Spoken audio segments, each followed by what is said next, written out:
Hello and welcome to the latest edition of On the Whistle. I'm not sure this is the most flattering angle, but to be honest, I'm not sure there's anything any angle could do for either of us, so we'll crack straight on. Sunderland 2, Marseille 2 here in the final pre-season friendly. Really good game, really good performance. Really impressed with Sunderland. They pressed high. They actually caused Marseille a lot of problems. Marseille scored a couple of good goals because they caught Sunderland out. But with their quality, you kind of expect that. Yeah. And I think there were loads of second goal blood. I mean, that was just a moment. I mean, incredible. A guy who didn't even play that much for Watford last season. It's a funny world sometimes, but they were so quick in the transition. But Sunderland, loads of positives. I thought Dan Neil made an error for the first goal, but it was brilliant. Patrick Roberts was exceptional. Back to the Patrick Roberts we know and love. He's just everybody's favourite player. So some really good signs going into the season. What do you think? I was really pleased with that performance. I hadn't really seen the Libri style of play that everybody was talking about, the attack-minded on the front foot pressing. There, I really did see it. I saw the vision. I saw the players trying to implement it. So for me, that was hugely pleasing. As you mentioned, a couple of slack passes. Sunderland did fall into the trap of trying to maybe overplay it out from the back a little bit, but that's the way the manager wants to play. So I thought it was a good performance, to be honest. I think we obviously came away the other night a bit negative and a bit down, rightly so, because Sunderland being really poor. But there was mitigation. I think that really balances things out a little bit, doesn't it? We talked about the squad depth, which maybe needs to be a bit better. But what we saw there is generally there's a decent side there with a lot of quality in it. So we should feel okay going into next week. I think with so, some obvious issues. I think so. I think there's two sides of it, isn't it? I think Sunderland are playing well. They've got some key players back from injury from last season. However, there are some shortcomings in the squad that have not been addressed. A lot of them long term as well. So I can understand frustrations over that issue. Particularly up front. I mean, it's taken us 3 minutes to get into the striking issue. But yeah, I've got questions here. If you want. Go on, crack on. So Graham Atkinson says, based on Sunderland's pre-season, other than striking positions, which positions, if any, do you think need strengthening? Thanks for the question, Graham. Yeah, cheers, Graham. I think it massively depends on outgoings. I still think if Clark goes, Sunderland need another winger. Although it was interesting, Mundell coming on the last 20 minutes for Clark and having played so well the other night, it does feel like there's a little bit of a succession starting there, a little bit of a passing of the torch. As maybe Clark won't go, but it's definitely possible. But if he goes, I still think you need another proven operator in that position. And otherwise, I think striker is the main one. I'm okay-ish with most of the positions. I think at the moment, right back and centre half, you could make an argument for some additional cover. But that's mainly because of Ballard's injury. What do you think? Yeah, I agree. I think I would flip it and say, who do you think leaves, Phil? Because I probably think there's going to be one headline departure, and it might not be who we think it is. And I think it could be obviously Emerald and Matete going as well. And I think that headline departure might come in midfield, but I'm not entirely sure. You don't know. It's hard to predict. I'm talking about Pierre Ekwa. Something doesn't feel right to me. I don't know. There's interest from Leicester City, we know. So if those three midfielders did depart, then suddenly you're looking at it thinking, However, if Ekwa stays, then you're looking at maybe he's a player that covers. Yeah, I think that's what it's outgoings, isn't it? The squad is actually now pretty big, and it depends on kind of who goes. Ekwa, Lebris just told us, is returned to training tomorrow, so that injury. He hasn't been left out because he's going on. He's back to training, and Lebris thinks he'll be available in the coming weeks. So that's kind of the perspective there. Shall I just quickly say, Lebris also did say that Elliot Hamilton could well be off to Blackpool. He said it was a possibility. Sounds like that. Left out the squad today. It seems to be heading in that direction. We won Dolanak, as we spoke about the other night, didn't we? I do think. Yeah, I'm a little bit disappointed, but I can see the logic in it. Yeah. We've got a question here. Apart from 09, do you think some of the defenders seem uncomfortable when playing out from the back? It's a good question, actually. Not particularly. I think that at least they're still finding his feet in that position. I think it's fair to say. And that's a very new partnership. Yeah, it's a very new partnership. 09 was excellent today, by the way. I know there's always loads of talk about 09, and he's not perfect, but he's a championship centre half. I thought he was really good today. Zirkin, I think, is just building his sharpness. For me, to be honest, I just think you can see that he's not at his absolute peak. He said that to me in Spain, that he felt he still had a lot to do, but I think the signs are pretty good.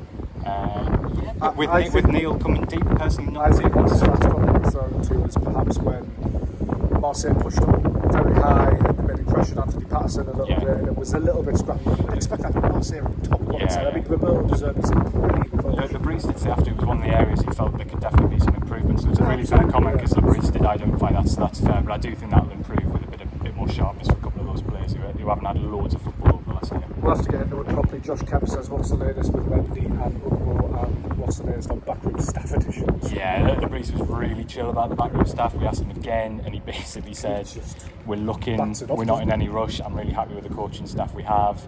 It has to be the right person. I find it, I spoke to Gus Boy a couple of weeks ago and he said that he was surprised the preseason never done with him. He said it's fine now, but when it's winter, long dark nights in the northeast and you're on your own, I think that would be a mistake. But it sounds like they're still looking, so we'll have to wait and see. But the brief, I have to say, could not have been any more chill. I mean, he's not a man who's so relaxed, particularly emotional or...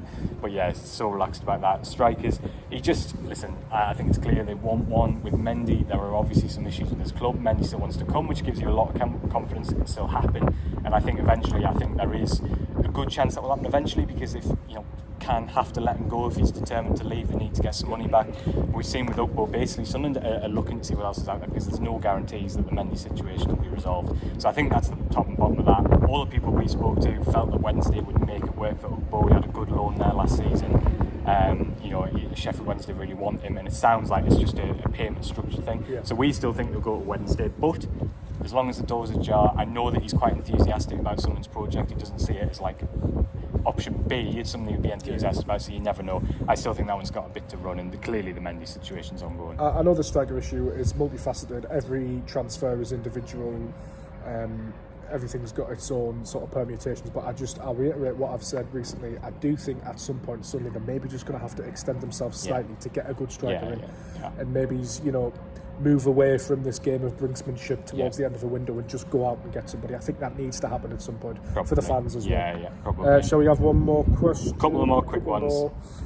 Tony Byrne says, Phil, we've basically got the same squad as last season. No goal scoring strikers, an inexperienced manager, and no threat from set pieces. Tell me why you should be optimistic for the season. That's a nice question. I've thrown you under the bus there. Yeah. He does make a couple of valid points. I understand those points because I think they are true. But you also can't get away from the fact that today was a good performance against a very good Marseille. Listen, I totally get the concerns. I do think that Sunderland will struggle for the playoffs without an experienced striker. I do think they'll struggle for the playoffs if Clark leaves and he's not well replaced. So I totally get those concerns. I'm not trying to sugarcoat that at all. I think there are some major issues. I would flip it and say it's also the same squad that was challenging for the top six under Tony Mowbray and competing with just about every championship team they face. If Clark stays, he's brilliant. Patrick Roberts looks really sharp. Personally, I think Job's going to come good. I think when you see the high press today, I think you can see why he fits that role. He won the ball in dangerous positions. All right, his execution wasn't right, but I do think he improved drastically today. He did give the ball away once, but I think a lot of Sunderland players were guilty of that actually, especially in the midfield. But he has improved, because I was sort of bordering on does Job really deserve to start against Cardiff? I think he actually proved today I think so. Listen, I get it, Tony. Definite concerns. If the strike doesn't come in, if Clark goes, then I think there's huge issues. But I do feel, and the squad depth, definitely a valid concern. But I do think everyone fit.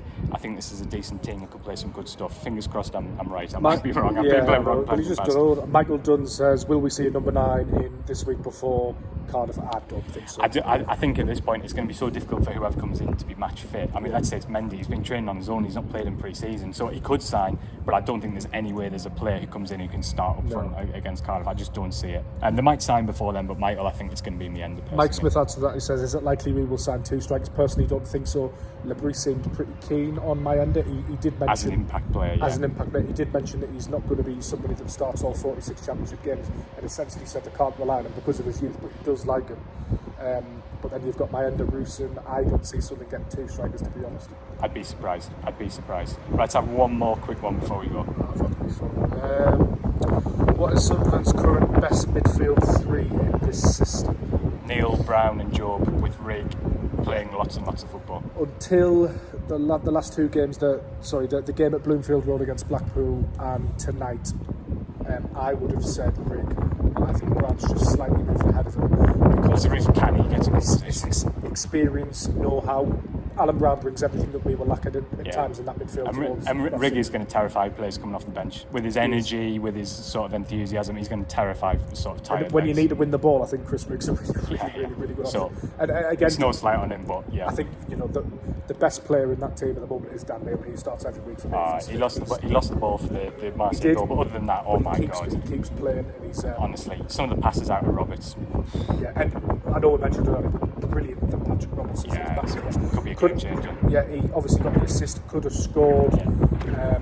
Really good. Biggest positive for me today. Yeah, I think so. Right, okay, we're going to go home. Thank you so much for your questions and your comments, and we'll be back next Saturday. Or I'll be back. You'll be back. I'll be here, but I won't be here. I'll be in Sunderland. I'll be in the United Kingdom. Thanks very much.